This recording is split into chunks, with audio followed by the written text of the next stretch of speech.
সব তীর্থ বারবার, মহাকুম্ভ এক জীবনে মাত্র একবার। ১৪৪ বছর পর আমার এই সৌভাগ্য ২০২৫-এ হলো, যেখানে এই মেলার আনন্দ পেতে বিশ্বের কোণা কোণা থেকে শ্রদ্ধালু ভক্তগণ প্রয়াগরাজ আসছেন। বিশ্বের বৃহত্তম সমাবেশ মহাকুম্ভ, যেখানে ঘটেছে ধর্মীয়, আধ্যাত্মিকতা ও মানসিক শান্তির মেলবন্ধন।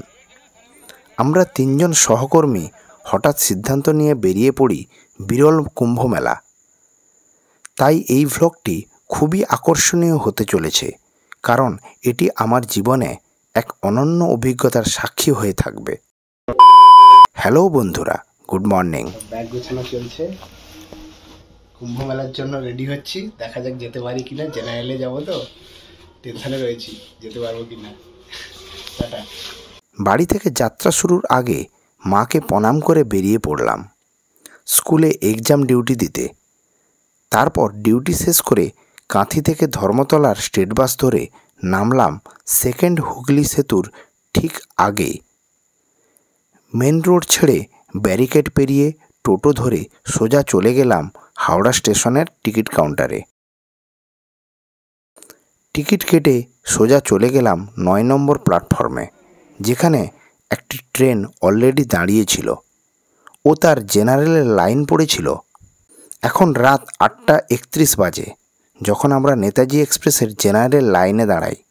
আমাদের সামনে প্রায় ৫০-৬০ জন লোক ছিলেন। পুলিশরা লাইন কন্ট্রোল করতে মারাত্মক অ্যাক্টিভ ছিলেন। আমাদের ট্রেন আসতে দেরি আছে বলে আমরা লাইনে আসন পেতে বাড়ি থেকে আনা পরোটা, আলু ভাজা ও মিষ্টি দিয়ে ডিনার সেরে নিলাম। আমাদের ট্রেন নেতাজি এক্সপ্রেস ঢুকলো এবং ধীরে ধীরে পুলিশি নিরাপত্তায় জেনারেলের বগিগুলোর গেট খুলে একে একে কামরাতে ওঠা শুরু হলো। ট্রেন 10টা 30 PM-এর দিকে ছাড়ল। ট্রেনে সারা রাত কেটে গেল ও ভোর হলো। নেতাজি এক্সপ্রেসে রয়েছে, ট্রেন ঢোকার কথা ছিল 10টা 32-এ, ট্রেন ঢুকছে হচ্ছে 1টার সময়। তো আমার সাথে রয়েছে আমার এক সহকর্মী মাখন বাবু, প্রথম জেনারেলে জার্নি করছে। আপনার অভিজ্ঞতা একটু শেয়ার করুন। সত্যি কথা বলতে কি, ভিড়ভাট্টা ঠেলে বিনিদ্র রাত কাটিয়ে এখন নামার জন্য প্রস্তুতি নিচ্ছি। আর আশা করা যায় কটায় নামবে? আশা করা যায় 12:30 নাগাদ আমরা নেমে যাবো। অমৃত সব শেষ হয়ে যাবে? না, অমৃত শেষ হওয়ার কোনো ব্যাপার নাই, অমৃত অফুরন্ত। আর তাছাড়া নেতাজি এক্সপ্রেস সুন্দরভাবে আমাদের নিয়ে চলে এসছে। আর অন্য কোনো অসুবিধা নেই, ঠিকই আছে, একটু কষ্ট করতেই হয়। Thank you. ট্রেনে ভিড় কেমন ছিল তো দেখতেই পাচ্ছেন। দুপুর 1টার সময় দুর্ভাগ্যবশত ট্রেন প্রয়াগরাজ ছেওকি জাংশনের আগে দাঁড়িয়ে গেল। গুগল ম্যাপ দেখলাম ওখান থেকে আরেলিঘাট মাত্র 11 কিলোমিটার। ট্রেন থেকে রেলওয়ে ট্র্যাক বরাবর সাবধানতার সহিত হেঁটে মেন রোডে উঠলাম। মেন রোডে টোটো নিলাম 80 টাকা জনপ্রতি, যা সঙ্গম যাওয়ার ঘাট আরেলিঘাটের একটু আগে ছেড়ে দেবে বলল। এটি সরস্বতী হাইটেক সিটি, বোর্ডেও বাংলায় লেখা আছে আরেলিঘাট সঙ্গম রোড। এবার একটি মাঠের কাছে এলাম, যা আমাদের পেরাতে হবে। এক হাঁটু ধুলো। আমি ডাস্ট অ্যালার্জি থেকে বাঁচতে মাস্ক ব্যবহার করেছি। আমাদের টোটোকে একটু ঠেলে দিতে হলো। সত্যিই এক অনবদ্য অভিজ্ঞতা। টোটোতে যেতে যেতে হেলিকপ্টার দেখতে পেলাম। নিশ্চয়ই কাছাকাছি কোথাও হেলিপ্যাড রয়েছে।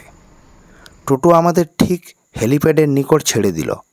জানতে পারলাম 2টি হেলিকপ্টারে পুরো মেলাটি আকাশপথে পরিদর্শন করার সুব্যবস্থা চালু হয়েছে 1296 টাকা জনপ্রতি দিয়ে। স্ক্রিনে দেওয়া ওয়েবসাইট থেকে বুক করতে হবে। এরপর আমরা হাঁটতে হাঁটতে মেলাটি পরিদর্শন করতে লাগলাম। যেন গোটা ভারতবর্ষ, নানা ভাষা, নানা মত, নানা পরিধান, সর্বত্রই ধ্বনিত হচ্ছে হর হর শম্ভু, হর হর মহাদেব। সঙ্গম জল নেওয়ার কন্টেনার সর্বত্রই বিক্রি হচ্ছে। এবার এই মূর্তির পাশ দিয়ে আরেলি রোডে উঠলাম। ট্রেন থেকে নেমে আরেলি ঘাটের উদ্দেশ্যে রওনা দিচ্ছি। এদিকে হচ্ছে আরেলি ঘাট, এখান থেকে বোট পাওয়া যায়, আর ওদিকে হচ্ছে কিলাঘাট যেখান থেকে সঙ্গমের ঘাট, আর এদিকে সঙ্গমের ঘাটের নাম হচ্ছে আরেলি ঘাট। এখান থেকেই নৌকা পাওয়া যায় সঙ্গমে গিয়ে স্নান করার জন্য। ব্লু ব্রিজ থেকেও আপনারা স্নান করতে পারবেন। প্রয়াগরাজ স্টেশন থেকে যারা আসছেন সঙ্গমে আসতে প্রায় গেলে ৬-৭ কিলোমিটার হেঁটে সঙ্গম নৌজে আসতে হবে। এবার রাস্তার ধারে একটি দোকানে চা খেয়ে অগ্রসর হতে লাগলাম। সোমেশ্বরনায় মন্দির পেরিয়ে একটি ভাসমান পিপাপুল দেখতে পেলাম, যা দিয়ে নদীর ওপারে শ্রদ্ধালুগণ যাচ্ছেন। জানতে পারলাম আমাদের আরও ১.৫ কিলোমিটার দূরে ওই বেলুনটি যেখানে উঠছে ওখানে যেতে হবে। পাশে থাকা মহারিষি সোমারক আশ্রম দেখতে পেলাম।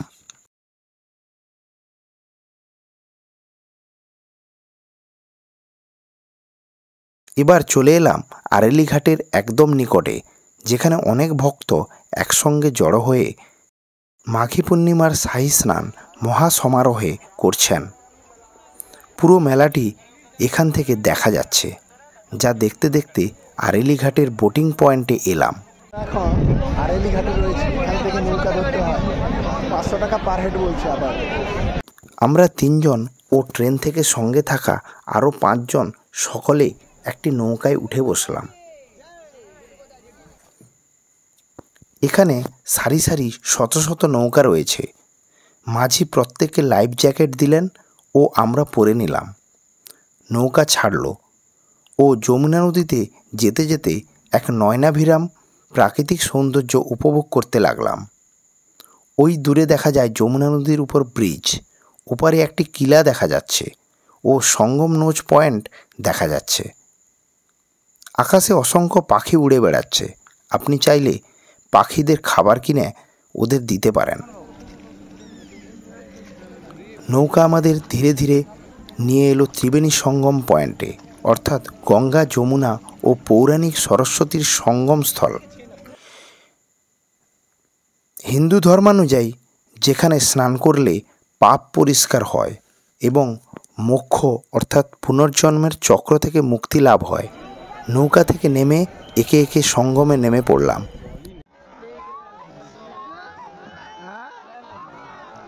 প্রথমে সূর্য প্রণাম করলাম, মাঘী পূর্ণিমার শাহী স্নান প্রবাহমান জলে ডুবকি লাগালাম।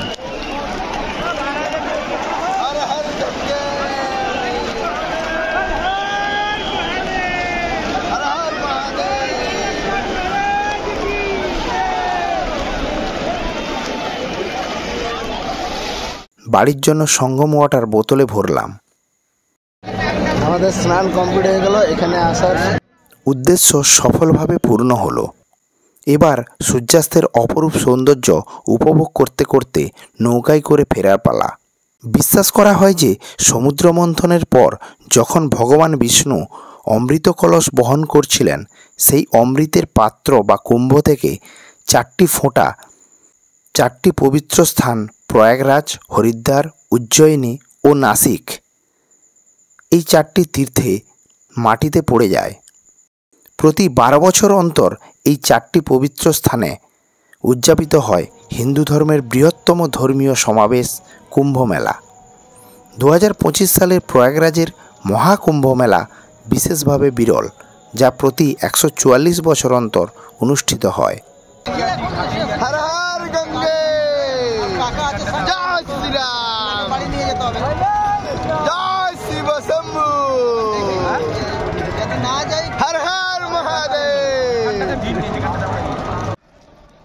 কুম্ভ মেলার প্রধান আকর্ষণ হল পবিত্র নদীতে ধর্মীয় স্নান। ভক্তরা বিশ্বাস করেন যে প্রয়াগরাজে গঙ্গা, যমুনা, সরস্বতী ত্রিবেণী সঙ্গমে স্নান করলে পাপ মুক্তি, মোক্ষ লাভ ও মানসিক শান্তি পাওয়া যায়, যা আমি সফলভাবে অর্জন করলাম। নৌকা ঘাটে আসার পর নেতাজি এক্সপ্রেসের কারেন্ট স্ট্যাটাস দেখলাম যে বিকেল 4:13 প্রয়াগরাজ জংশন স্টেশনে ট্রেনটি ঢুকেছে। ততক্ষণে আমাদের স্নান কমপ্লিট হয়ে গেছে। এবার মেলা দেখতে দেখতে পিপাপুল ধরে গঙ্গা নদীর ওপারে গিয়ে থাকার ব্যবস্থা করতে হবে ও পেট পূজারও ব্যবস্থা করতে হবে। সাধুসন্তদের আখড়া, বিভিন্ন খাবার স্টল, বিভিন্ন ঠাকুরের মডেল দেখতে দেখতে অগ্রসর হলাম। ভিড় নিয়ন্ত্রণের জন্য একেবারে দূরের 24 নম্বর সেক্টরের পুল দিয়ে গঙ্গা যমুনার মিলিত নদী পেরিয়ে ঝুসির দিকে যেতে লাগলাম।